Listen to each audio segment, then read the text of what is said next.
Welcome to the Grassroots Army Podcast. This platform is for common sense people looking for up-to-date, accurate, and truthful information without the hot garbage corporate media bias. The power of one can lead to the power of many. You never know what small act that you may say or do that may literally change the lives of millions tomorrow. And don't you ever think that you can't make a difference, because you can.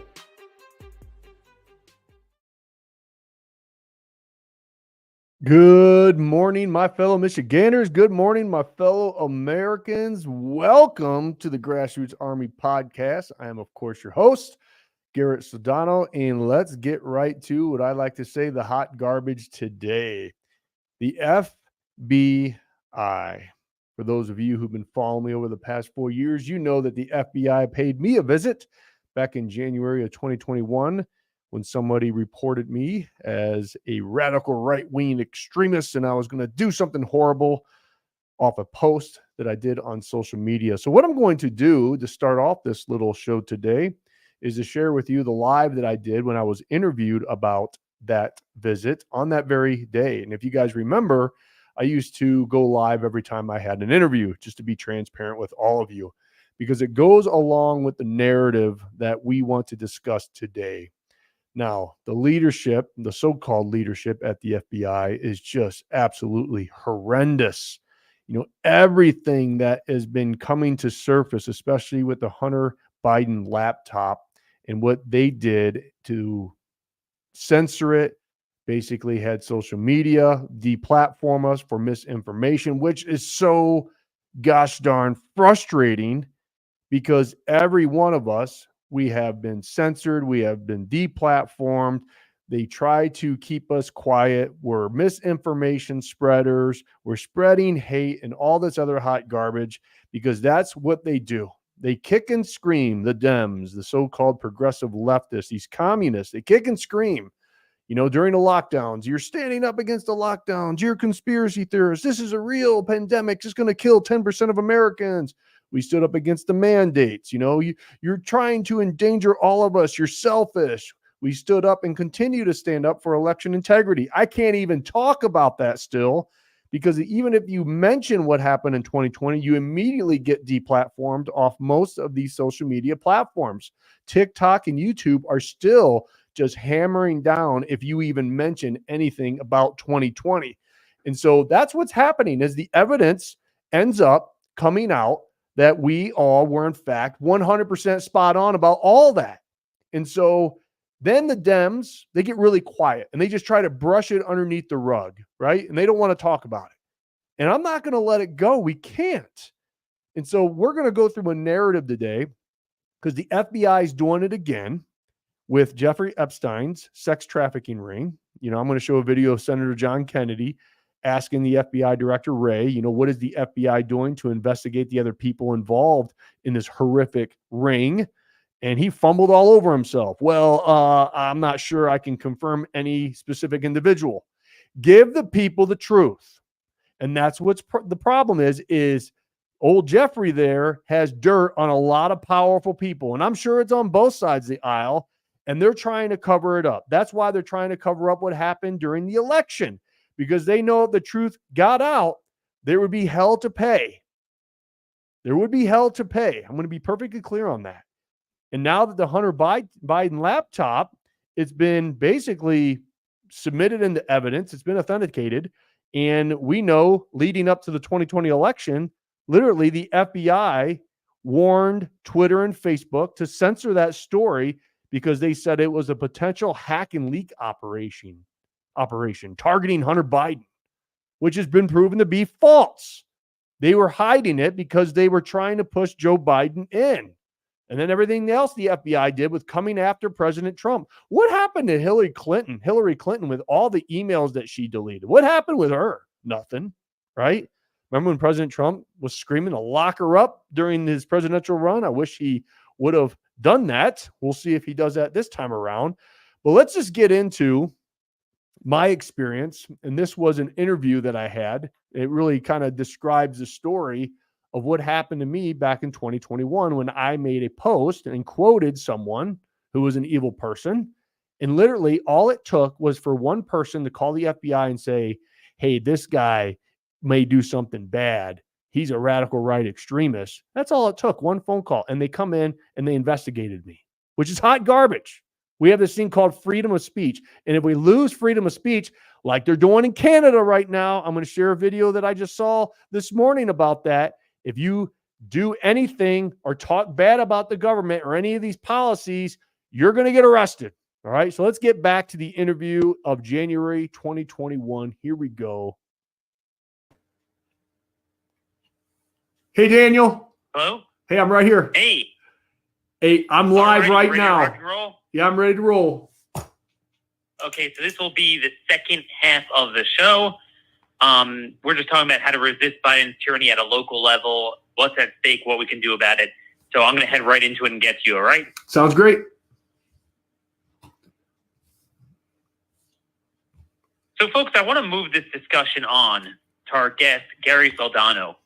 You know, when we're talking about harnessing local grassroots, local government, sheriffs, county commissions, when necessary and when possible, state legislatures and governors to push back against violations of the Bill of Rights, I think of a guy like Gary Soldano, because Garrett has really gone through and has now experienced firsthand both ends of the tyranny, the COVID fascism, and then now the First Amendment fascism, where literally if you hold certain views the government doesn't like, they'll come after you.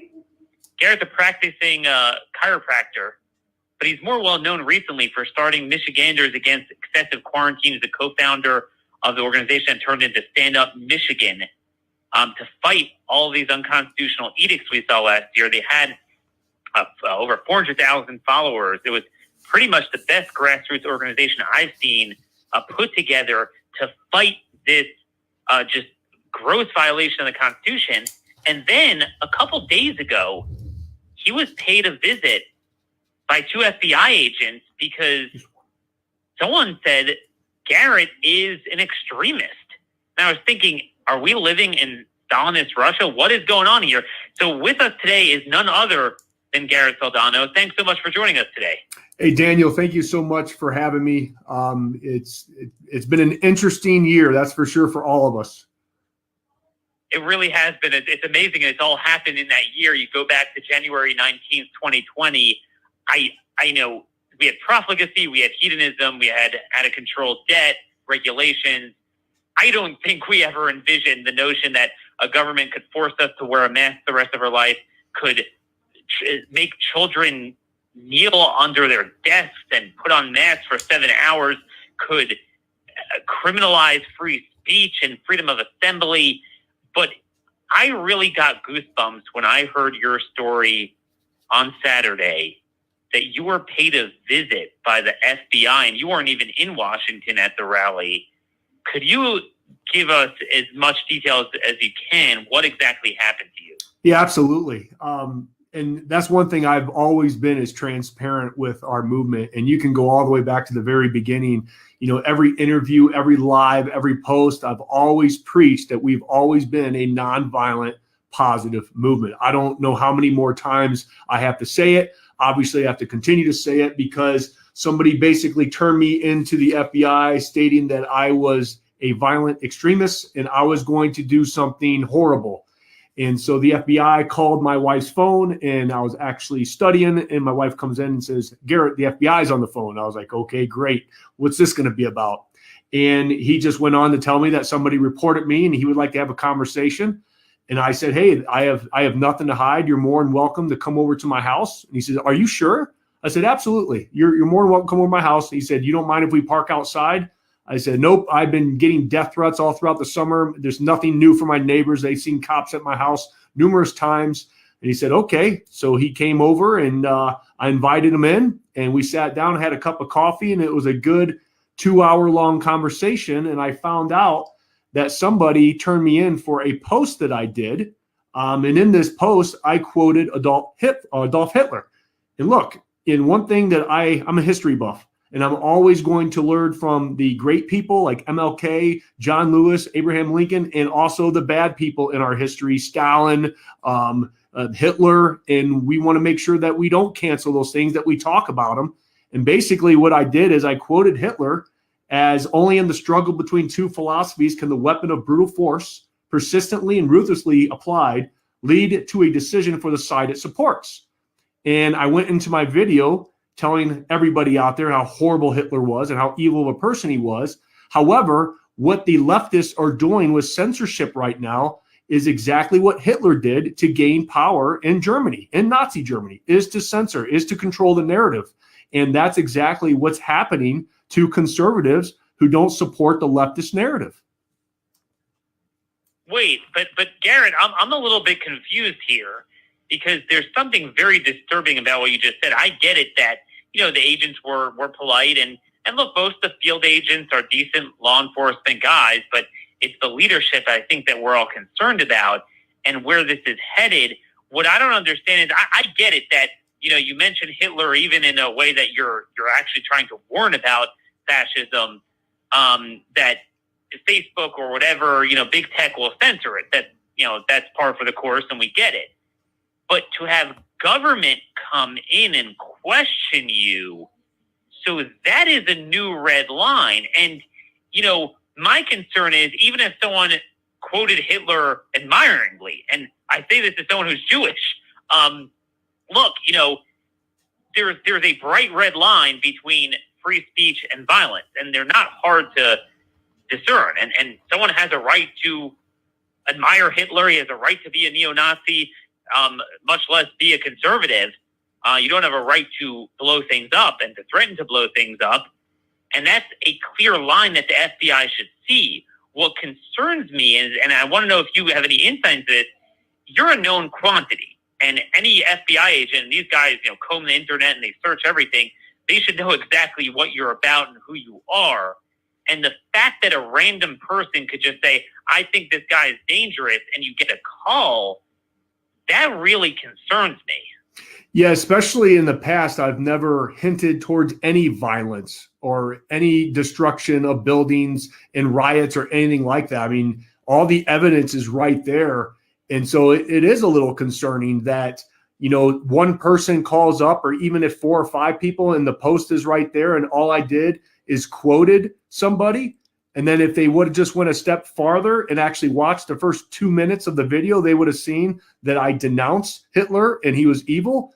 But for them to, call and want to talk because of a post, that is a little concerning. But again, even if you supported Hitler, I'm saying, that's and freedom again, of speech, I say this as right? someone who's Jewish, that is freedom of speech, and we got to be very careful because I've said this to a lot of people. Yeah, I wish neo-Nazis never existed, but the problem is to the left, anyone who disagrees with them is a Nazi.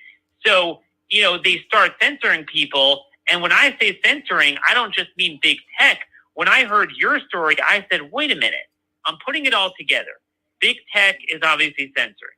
Then you have the FBI casting a very wide net on what happened in D.C. in terms of who they're going after, really borderline criminalizing just having been at the Capitol, which unlike the rioters that were, trashing Macy's and Target and small businesses, that, clearly never have a right to be there. They did have a right to be there if they weren't being violent. A lot of them were let in by the police, and they're going after them. They're putting up signs. They're encouraging people to snitch and to turn people in. It comes at the backdrop of a year of COVID fascism.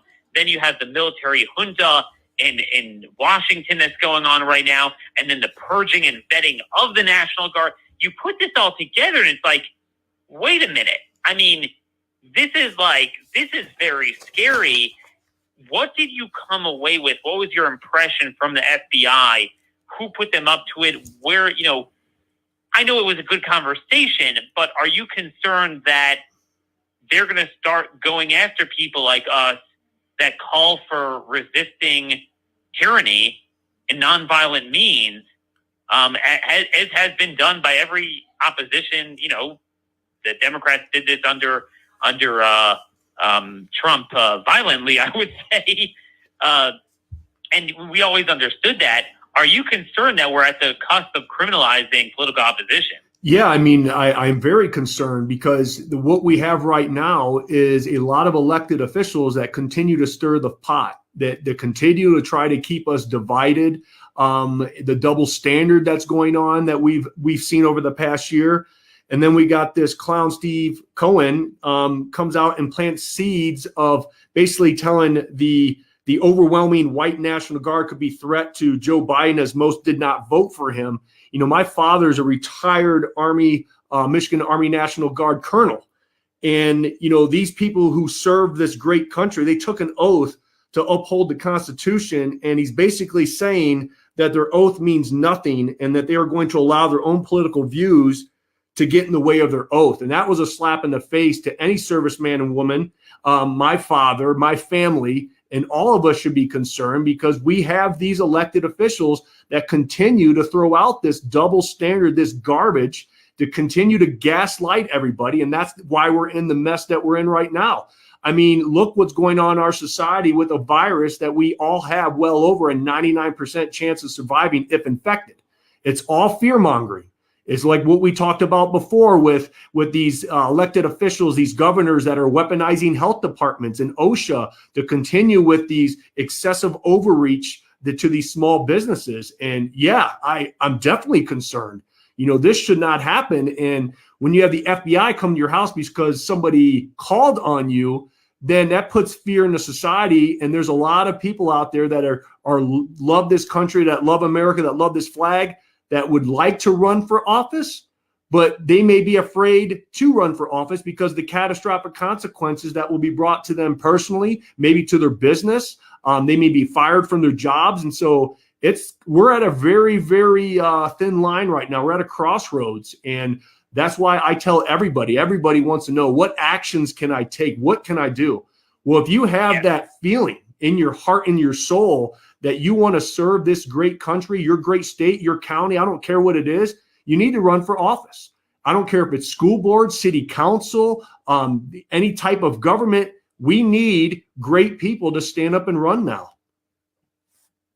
So I'm glad you mentioned school board and city council. We've been talking about all day, and really the last couple of weeks, about our only option is to at least take the red counties, certainly red states, and fight back against tyranny at a higher level, whether it's a violation of property rights, whether it's 14th Amendment violations, whether it's certainly the growing threat of, you know, feds or state government arresting people for merely assembling with no hint of violence, or, you know, just expressing certain political views that the government feels they don't like, which is literally why our country was created. These are bedrock, you know, foundations of the Declaration.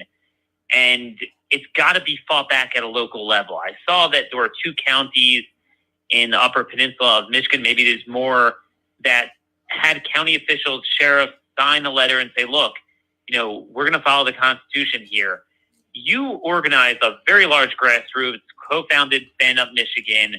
Where do you see this movement headed, where the left has succeeded in 9-10 months of lockdowns, masking, basically saying the Constitution doesn't exist if you just say COVID in a sentence, and now you say right-wing terrorism, so the First Amendment doesn't exist.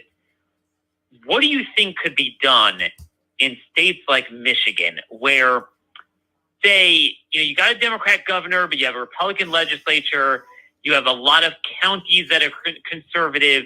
What do you think could be done, and what do you plan to do with your grassroots effort? Well, I'm going to continue to build it. And that's the main thing that I'm going to do, is continue to be transparent, always give my following up-to-date, accurate, and truthful information, continue to expose what I call the clown show that's going on right now, because none of this makes any sense. You know, Daniel, I wouldn't even have a platform if the research, the science, and data came out and proved that I've been wrong ever since the beginning.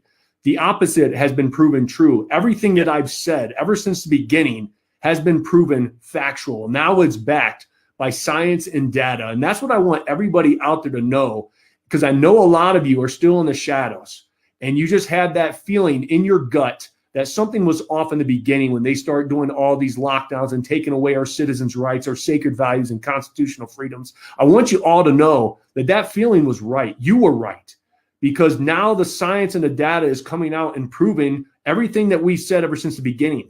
Just yesterday, the Stanford published a study that lockdowns didn't stop the spread of COVID-19 after all. And they're finding out that the states who lock down the most are actually doing the worst. And so, and they continue with this narrative and they continue with this fear mongering, and you look at Governor DeSantis. I'm a fan of this guy. He was trying to do what was right in the beginning, but he was one of the first people to open up the beaches and everybody threw him underneath the bus saying, oh, watch, we're upon COVID hell in Florida. Nothing happened. And then when he started opening up the restaurants, the same thing. Even our governor went on there and started bashing on him and how he was doing it wrong. You wait, it's going to be COVID everywhere. Guess what happened? Nothing. He did it right. And so here's what I would like to tell everybody out there, because I know this is a national broadcast, is I'm going to apologize as a citizen of the state of Michigan right now for our governor, because unfortunately our governor has her hand out right now for the federal government to come bail her out for her poor decision-making and how she crashed our economy, because we're in a new virus, what I'm talking about now. A new virus is upon us, folks. It's not COVID. It's called the economy virus. And some of these states are very, very sick. We got Michigan, California, New York, New Jersey, Illinois, and much more. And the rest of the states who had great leadership, who did it right, unfortunately, those citizens are going to have to pay for our unfortunate leadership. So I would like to apologize to everybody out there listening right now from the state of Michigan that we allowed this to happen. So what I'm going to do, Daniel, is I'm going to continue to grow my movement, and I am contemplating a possible run for governor. We are putting the machine together right now to see if that's even possible. And so we'll see what God has in store for me. But I've said this time and time again, Daniel, if you want to make God laugh, you tell him your plans. If you would have told me a year now, I'd be having a conversation about or with you about what's going on and what's happened and what may possibly happen in the future with my career choice, I would have laughed you right out of the room. But one thing that this has taught me over the past year, and I want everybody out there to know and understand and believe that there is hope. We will all be the lantern in the darkness of today's challenges. And don't you ever think that you can't make a difference, because the power of one can lead to the power of many. You just need to stand up and put yourself out there, and everything will be all right. I guarantee it. And I really appreciate the way your mind is thinking with keeping it local. To me, the governorships are the most important thing we need to pursue. Forget about the Senate map. I mean, I'm not saying that forget about anything. You could walk and chew gum, but you know what I mean? The Senate, it's like there's the left pretty much has a 95-5 majority in the U.S. Senate. I mean, that's just how it is. But like we saw for the worst, but hopefully we'll see it for the better. These decisions are decided at a state and local level. And, if we have leadership like Ron DeSantis in 20 more states, we could have a refuge for liberty in the country. And over time, it will bleed over, because people from other states will be saying, hey, why are we living a lie when they're doing this? And I look at all these states that are up, the governorships: Alabama, Alaska, Arizona, Arkansas. Florida's up again. We certainly want him reelected. Georgia, Idaho, Iowa. You go on, and then obviously you have ones that are kind of swing states, but they're usually pretty red in an off year when Dems are in charge. Michigan and Pennsylvania and Wisconsin. You also have Nebraska, Ohio, Oklahoma, Tennessee, Texas, Wyoming. All these states. We should have a Ron DeSantis in every one of those. I mean, it should be a no-brainer. And if we did, you would have that check and balance that I was speaking about before I brought you on, that Madison envisioned, with the larger republic filtered through several layers of government that he talked about in Federalist 10. In order for tyranny to succeed, you would need a degree of consensus that would be very hard for one tyrannical faction to achieve. And unfortunately, they're achieving it because too many of our people have been complacent for too long. But I think that's really the opportunity now. Any closing advice for people in red states, red counties in particular, trying to fight back against these unconstitutional edicts? Number one, hold the line. We have to hold the line. We have to get great people who are going to unite this country. The majority of Americans, now we have our fringes, right, on the left and the right. They're the minority and they're the loudest. However, we have the people in the middle.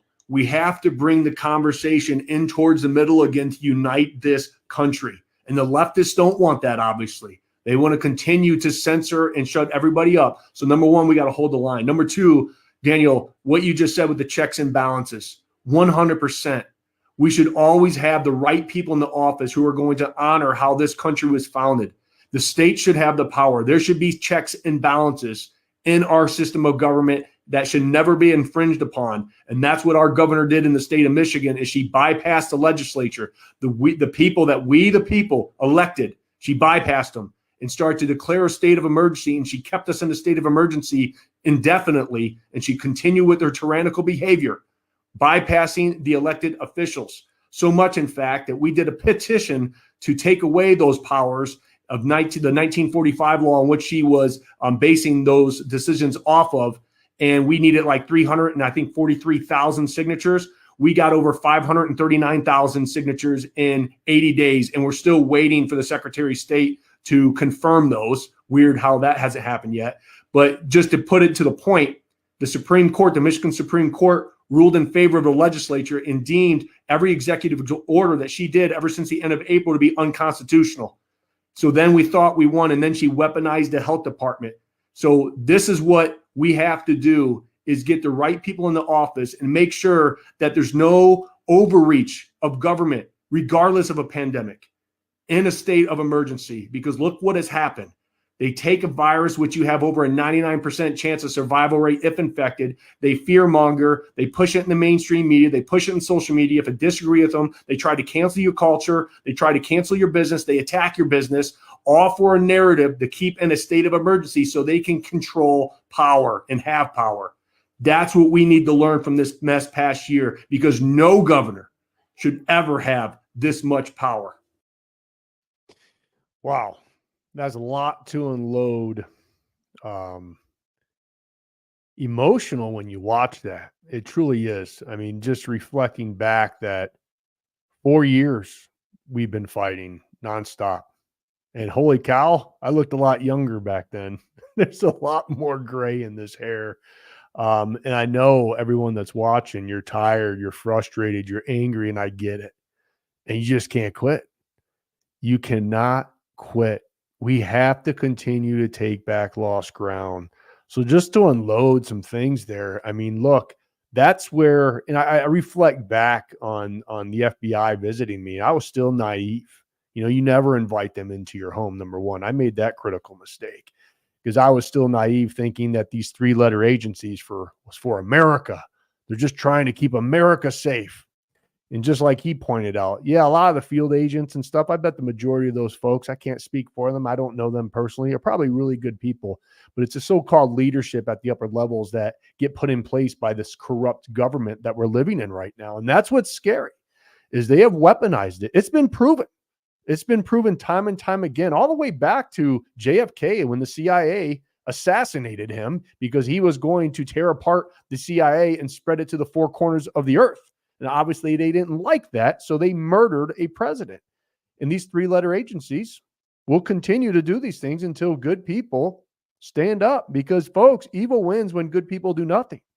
And so that's why I like to point out those things, because everything we have been standing up has been proven, in fact, to be true. The lockdowns, the mandates, the vaccine. I can't, again, say the election. We know what happened in 2020. And so we have to continue to call these things out to remind people, because a lot of you just watched that interview and it probably triggered a lot of emotions and stuff of what we went through back in 2020 and early 2021. And it's still happening.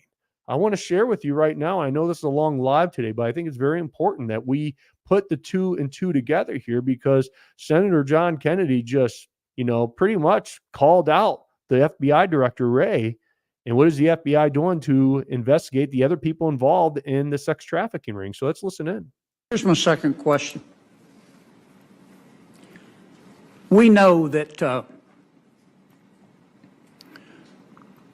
Jeffrey Epstein, who is now deceased, and Ms. Maxwell, his associate, who's in prison, were engaged in a conspiracy of sex trafficking with minors.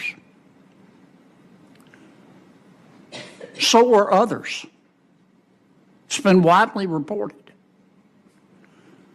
What's the FBI doing to investigate the other people that were involved in these sex trafficking rings? Well, I'm not sure that I can confirm any specific individual. Well, let me put it this way. Let me give you some facts, widely reported. Jeffrey Epstein had video surveillance in all of his homes and on his private island. And there have been articles after articles from witnesses who have said he videotaped sex acts with prominent people because he was trying to with young girls that he had procured to try to incur favor with those prominent people and potentially to be able to blackmail them. Now, that's a fact. And the FBI and other federal agencies have raided his houses. Do you have those tapes? Again, I can't discuss the specifics of our law enforcement operations related to Mr. Epstein or Ms. Maxwell, but obviously we had very active investigation related to both of them. But whether it extends to other people, I'm not sure that's something that I can comment on. A suit was filed yesterday against one of those prominent people by one of the young women sex trafficked, allegedly, said he was part of the ring. It's on the front page. I don't know, is this the New York Times, Wall Street Journal? And we keep seeing article after article after article. And we keep hearing about prominent person after prominent person after prominent person. I just want to know if these prominent people are above the law and are going to be and aren't being investigated, or is the FBI investigating them? Well, no one is above the law, number one. As to whether specific people are being investigated, that's not something that I, as I'm sure you can appreciate, can engage on here. We've devoted significant resources to the investigation. Is it ongoing? I'm not sure there's anything I can share with you on that, but let me see if we can get back to you and provide a little more information. Well, for example, these allegations in this lawsuit, the civil action. Yeah, I haven't seen you ought to read the article. It'll trigger your gag reflex. Is the FBI going to investigate that? Well, again, I haven't seen the article, but I would be happy to take a look at it and take it back and see if it's part of something. I'd just like to know.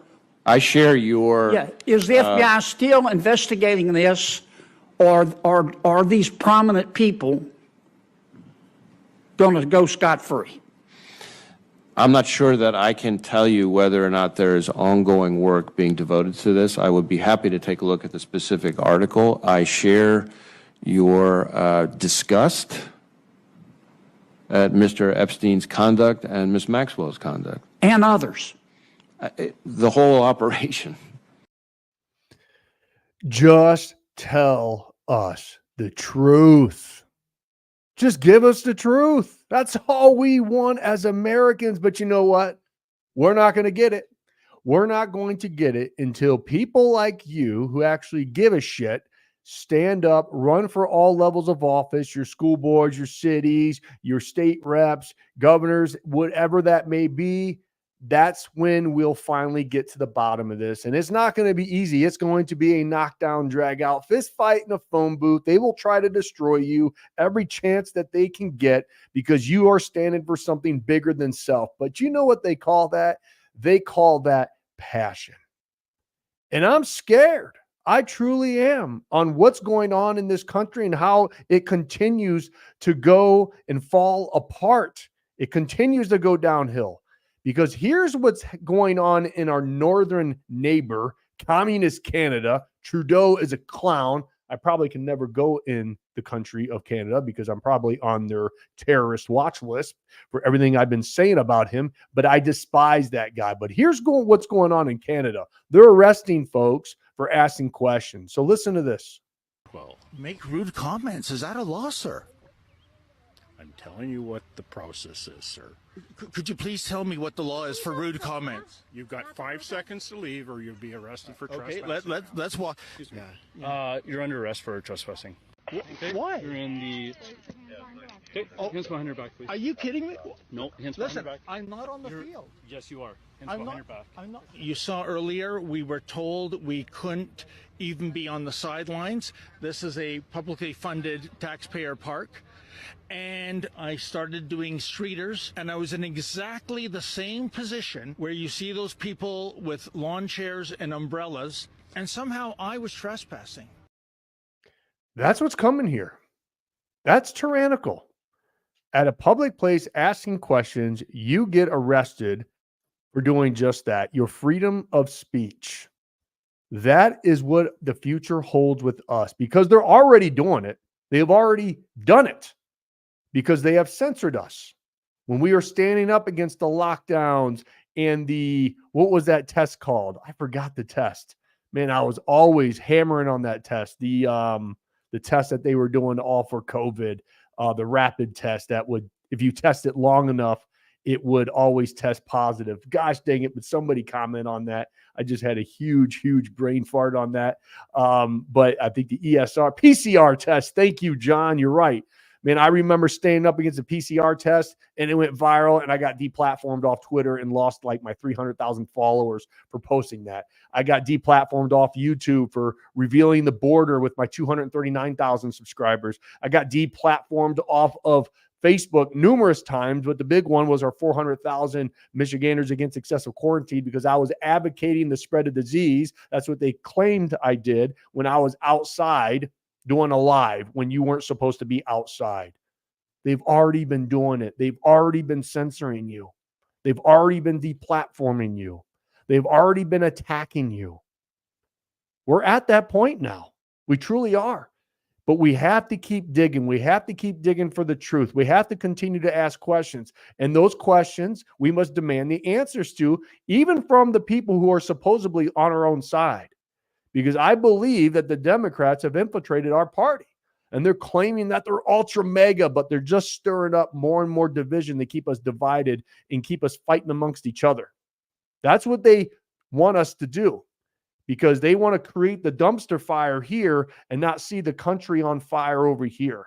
So they keep all this division. That's why we have to unify as a party, because the Republican Party at its purest is the party of the Constitution, the party for the American values and the party for the family, the party to be fiscally conservative, to do what's right. And I know there's a lot of Republicans who run on these things that they vote opposite. Hey, we got to clean house and get good people who are going to be transparent and are literally willing to go to Congress or Senate and be strong enough. This is the key, to be strong enough to withstand these three-letter agencies when they come and threaten you and say, hey, if you don't do this, we're going to do this to your computer. We're going to unveil this to the world of what you did. And they're going to plan. That's what's happening, because we see it time and time again. And Tucker Carlson talked about this, that these people have every great intention of doing what's right. And then they get into DC and then pretty soon, I don't know what happens. I haven't been there,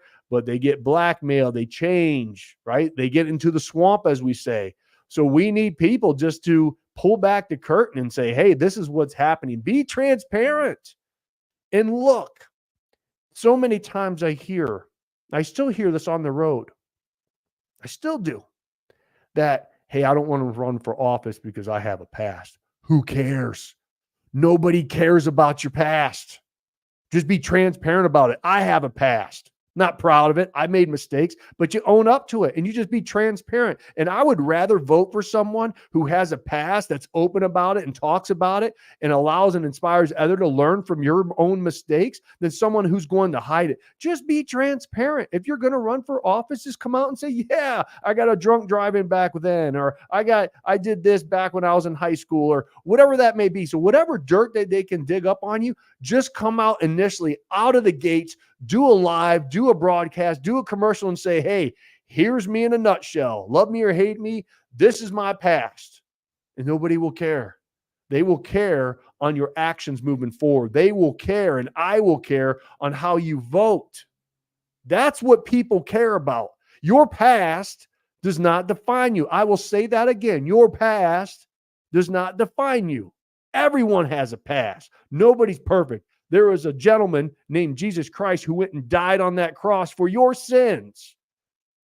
For your sins. Everyone can judge, right? But those who are free of sin cast the first stone. It's powerful. So if you have that burning desire, run. Please run. We need good Americans. And I still get talked to, hey, Garrett, you need to run, you need to run, you need to run. I'm where I'm at right now, and I think I have this purpose of inspiring more people to run for office. If the window opens for me to run for some type of office in the future, I will sit down with my wife and family, and we will talk about it. But that time is not right now. It's truly not. My family and I, our business, we took a huge hit over the past 4 years, and I'm still trying to recover from that hit, folks, just to be transparent with you. My boys need me right now. I don't have time to run for office. I want to get them into college, and then I will reconsider if there is an opportunity at that time. But right now, I'm doing what I need to do to inspire you, to motivate you, to keep you activated. That's the most important thing. We have 5 months. 5 months. Or we lose this country. That's how important this is. And not just President Trump. Up and down the ticket. We used to have control of the Republican legislature here. We did in the state of Michigan. We lost it. And guess what happened? They are doing all kinds of shenanigans in the state of Michigan. They truly are. And we're going to feel the effects of those decisions for decades now. So that's why it's important to get great people to run locally, the state reps, take back your legislature, and then good representation. That's what we need to do. It's not just President Trump. It's up and down the ticket. So get behind your primary candidates, love them, support them, knock for them, call for them, donate to them. But after that primary, we must rise up together as a party to make sure that this red tsunami that we keep talking about actually happens up and down the ticket. That's what we need. God bless you. God bless the state of Michigan. And of course, and always, God bless these United States. Talk to you soon. Until next time.